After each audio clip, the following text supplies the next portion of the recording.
In today's video, I'm going to show you how to view form responses in Airtable, so you can easily manage and analyze the data your forms collect.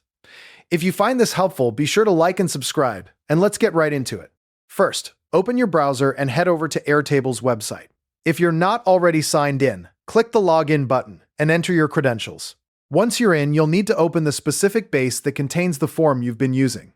Think of a base as a project folder. It holds all the related tables and data for a given purpose. From there, select the table that's connected to your form. This is the table where Airtable automatically sends every submission, so it's your central hub for responses.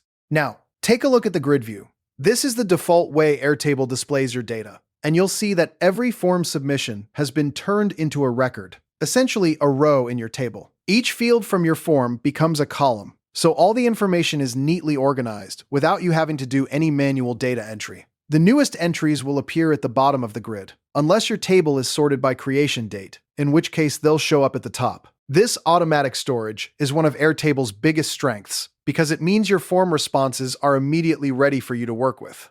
To make your data even easier to navigate, use the Sort option. You'll find this in the toolbar at the top of your grid. Click it and you can arrange responses by date, by status, or by any other field you have. For example, sorting by created time in descending order will bring the latest submissions to the top, which is perfect for reviewing new entries quickly. Next, apply filters to narrow down your view.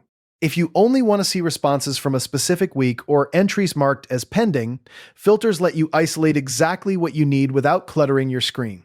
Finally, use the search bar to find specific responses in seconds. Just type in a keyword, a name, or any piece of data, and Airtable will instantly highlight matching records across your entire table. And that's it. You now know how to view, sort, filter, and search form responses in Airtable, turning raw submissions into manageable, actionable data.